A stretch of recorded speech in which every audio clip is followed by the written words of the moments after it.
है आप लोगों का मिस्टर मिसेस पांडे ब्लॉग में दोस्तों। और मैं आज 2 दिन या 3 दिन के बाद समथिंग इस पे ब्लॉग डालने जा रही हूँ। ब्लॉग नहीं है, वीडियो है।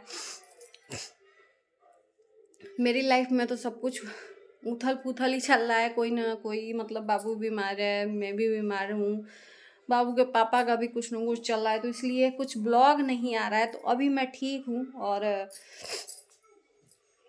ब्लॉग में क्या होता है ना, आपको सारा कुछ अपनी लाइफ के बारे में बताना होता है, तो वो चीज़ें नहीं कर पाती हूँ। बाकी रिएक्शन चैनल पे तो कोई भी टॉपिक हो, अगर आप देखते हो उस बारे में अपना पॉइंट रख सकते हो, तो वो देती हूँ मैं। लेकिन बहुत लोग बोलेंगे, इसलिए पहले ही क्वेश्चन ये बता दिया क्लियर करके कि रिएक्शन तो देते हो, ब्लॉग नहीं डालते। तो ब्लॉग आप पूरे दिन का दिनचर्या देते हो, हाँ, आप अपनी लाइफ के बारे में बताते हो।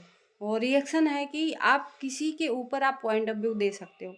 तो चलो, ये भी किसी के ऊपर ही है। इस ब्लॉग में मेरा कुछ भी अभी ऐसा है नहीं कंटेंट कि आप लोगों को दिखाऊं। जल्द ही आपको नया कंटेंट देखने को मिलेगा मेरे लिए, मेरे से रिलेटेड। बाकी आज तो मैं एक ऐसे बेटे के बारे में बात करने वाली हूँ जो बेटा अपने माँ बाप को सोशल मीडिया पे मतलब क्या ही सोच के उसके इज्जत की धज्जियाँ उड़ा रहा है। अगर माँ बाप को पता हो कि ऐसे बच्चे पैदा होके हमें ही जलील करेंगे, तो शायद माँ बाप कभी बच्चे पैदा ही ना करें, है ना। और बच्चे सोचते हैं कि हमारे नज़र में हम सही हैं, माँ बाप गलत हैं। ये सबसे बड़ी भूल है। आप चाहे जितने भी अच्छे हो, लेकिन माँ बाप से अच्छे नहीं हो सकते। अगर माँ बाप आपका सोशल मीडिया पे आके रो रहा है, इस बात पे आपको शर्मिंदगी महसूस होने के बजाय आप उस चीज़ को मज़े लेके अपने सब्सक्राइबरों से इज्जत उड़वा रहे हो, उनको गाली दिलवा रहे हो, जो कि गलत है। ऐसे कलयुग के माँ बाप तो चलो ठीक है, माँ बाप एक एज हो जाता है, तो उस टाइम पे हम अपने आप को नहीं सुधार सकते, तो हमें क्या ये ज़रूरत है कि हम अपने माँ बाप को सुधारें? ये बताओ। माँ बाप का एक एज के बाद से ना बचपना हो जाता है ना। कभी हमने सोचा है कि जो माँ बाप हमें पाले हैं, पोसे हैं, हमारा सारा नखड़ा उठाए हैं, एक बात पे हर ख्वाहिश को पूरा किए हैं, उसी माँ बाप को आगे चल के हम जलील करें? ये सही है? अगर हम अपने आप को नहीं बदल सकते, तो हमें कोई राइट नहीं है कि हम अपने माँ बाप को बदलें, क्योंकि वो अब हमसे बड़े हैं। हमें इस दुनिया में वो लाए हैं, ना कि हम माँ बाप को पैदा किए हैं, है ना। तो सो कॉल्ड ये जो बेटा है, ये अपने माँ बाप की ही इज्जत की धज्जियाँ उड़ा रहे हैं। इनके नज़र में माँ बाप गलत है। इनकी पत्नी को माँ बाप ने धज्जियाँ उड़ाया या इनका धज्जियाँ उड़ाया, तो इसलिए ये अपने पत्नी के लिए खड़े हैं सोशल मीडिया पे, माँ बाप को रुला रुला के। मिस्टर मिसेस हैं रावत फैमिली के बड़े बेटा बहू। मैं बता देती हूँ, इनको आजकल तिलमिली लगी हुई है।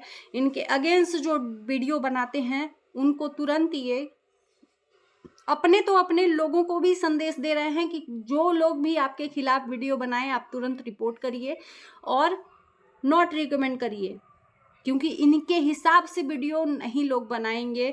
तो अगर आप इनकी अच्छी अच्छी आरती उतारें, आप बोलें कि नहीं भाई आप बहुत अच्छा काम कर रहे हो, माँ बाप को आप इतना जलील कर रहे हो, आप बहुत अच्छा काम कर रहे हो सोशल मीडिया पे, ऐसा कलयुग का श्रवण बेटा ऐसा होना चाहिए जो अपने माँ बाप को रोज दिन गाली दिलवाए सोशल मीडिया पे।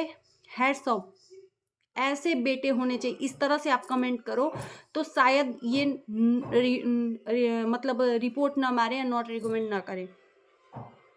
ऐसे हैं ये बेटे, शर्म नहीं आती है? ऐसे औलाद को थू है, कसम से कह रहे हैं। भगवान ऐसी औलाद से पैदा इससे बढ़िया करे ही ना। बार बार ये कहते हैं मेरा मत मुंह खुलवाओ, मेरा मत मुंह खुलवा। रहे भैया, अब कितना मुंह खोलोगे आप? अब एक माँ बाप अपने बेटे को, बड़े बेटे को 24 घंटा देखता है अपनी नजरों के सामने। जब बेटा ही दूरी बना ले अपने माँ बाप से, तो वो माँ बाप की आंखें खोजती हैं अपने बेटे को। और नहीं, जब नहीं मिलता है उसका बेटा, तो कुछ ना कुछ दर्द निकलता है। उस दर्द को आपने सुनने के बजाय उसको सरेआम रोस्ट कर दिया, सरेआम धज्जियां उड़ा दी। उस माँ बाप को उनकी सच्चाई याद दिलवा दी। इनके हिसाब से ये जो बेटे हैं, इनके हिसाब से इनके पिताजी ने इनके दादाजी के साथ बहुत बुरा बर्ताव किया है। सब आंखों से इन्होंने देखा है, तो उसी का बदला दादाजी का अपने पिता से ले रहे हैं और बार बार धमकी देते हुए नजर आते हैं अपने पिता को कि मेरा मुंह मत खुलवाओ, मेरा मुंह मत खुलवाओ। तो भैया, कर्मा इज बैक। आप जो करे हो, आपके पिताजी जो करे हैं, आप पिताजी से बदला ले रहे हो। आप जो करोगे तो आपका बेटा भी तो पैदा होगा ना। ये आपने नहीं सोचा कि दुनिया से परे है आपका सोच? क्यों कल के डेट में वो आपके साथ नहीं करेगा? गलत फहमी, घोर गलत फहमी, बिल्कुल करेगा। आप जो करोगे उसका सूद समेत वापस आपका बेटा करेगा, क्योंकि वो भी आपको देख रहा है, जैसे आप देखे हो अपने पिता को, आपके दादाजी से। मैं ये कहती हूँ दोस्तों कि चलो ठीक है, आपके पिता ने, चाहे हमारे माँ बाप ने जो किया वो किया, उनका वो जैसा था बुद्धि वो किए। हमें अपना क्यों कर्म बिगाड़ना? हम अपने तरफ से 100% क्यों ना दें? हम क्यों बिगाड़ें? हम जो करेंगे तो हमको भी तो मिलेगा। ये नहीं सोचा है दिमाग में? इससे बढ़िया कि हम अच्छा करें तो हमें भी अच्छा मिलेगा। क्योंकि भैया ये तो देना लेना, हिसाब किताब बराबर भगवान ने किया है इस धरती पे ना। ये जो रिलेशन है, इसका हिसाब किताब इसी धरती पे बराबर किया। हम जैसा करेंगे, हमारे पीछे आने वाली पीढ़ी मेरे साथ भी वैसा करेगी। चुकता हो जाता है। कर्ज जो होता है ना, वो भी चुकता करवा लेते हैं भगवान जी रिश्तों से। शुरू में ऐसा लगा कि ये दोनों बेटा बहू के साथ बहुत जाती हो रही है, माँ बाप सही में इनके साथ गलत कर रहे हैं, ये कर रहे हैं, वो कर रहे हैं। लेकिन धीरे धीरे जब वक्त का पता चला तो रियलाइज हुआ कि नहीं, वो माँ बाप अपने दुख को जता रहे हैं कि जो इंसान अचानक से अपने आप को काट ले माँ बाप के हिस्से से, वो माँ बाप सबसे बड़ी संतान जो होती है ना, लड़का या लड़की, बहुत ज्यादा मानता है। बच्चे सारे इक्वल माने जाते हैं माँ बाप की नजर में, लेकिन जो सबसे बड़ी संतान होती है, बेटा या बेटी, सबसे ज्यादा माँ बाप के दिल के करीब वो रहते हैं। अब वो हिस्सा ही कट जाए तो माँ बाप को कितनी तकलीफ होगी, है ना?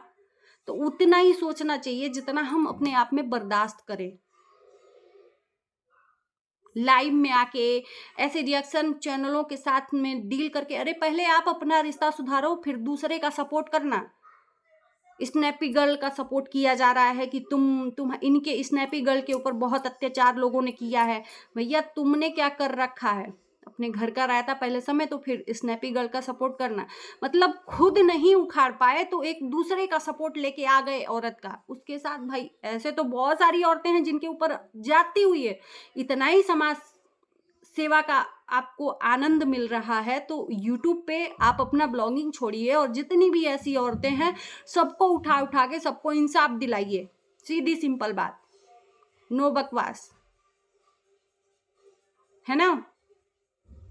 बहुत सारी स्नैपी गर्ल से भी बहुत ज्यादा दुखियारी आत्माएं सोशल मीडिया पे हैं जिनके साथ जाती हुई। अभी तो स्नैपी गर्ल बहुत ही अच्छी है, और इनको तो मैं क्या ही कहूँ, स्नैपी गर्ल को दोगला चेहरा लेके घूमती हैं। इनको बहुत हम अच्छा समझते थे, सिंपैथी गेन कर रही हैं। कब तक? बहुत दिन हो गया, अब सिंपैथी नहीं मिलेगा। जब तक सिंपैथी लिए जो इनको भर भर के टॉर्चर किया सोशल मीडिया पे, भर भर के नमक मिर्ची डाल के इनके गले तक ठूसा, उस इंसान के साथ लास्ट टाइम इन्होंने हाथ मिला लिया, सिर्फ और सिर्फ अपनी जेठानी को हराने के लिए। क्या बात है! तो ये डोगला चेहरा इनके साथ दिख गया कि ये कैसी हैं। बेबाक बोलते हैं, बहुत सारे लोगों को मिर्ची लगती है, और मुझे कोई परवाह नहीं है। तो चलिए दोस्तों, करते हैं वीडियो को एंड। अच्छा लगेगा वीडियो, जिन लोगों को समझ है तो ही लोग सपोर्ट करें। बाकी जय जय राम, जय श्री राम। आप लोगों से विनम्र निवेदन है कि आप लोग मेरी वीडियो को मत देखा करो। मिलते हैं नए वीडियो के साथ, तब तक के लिए बाय बाय।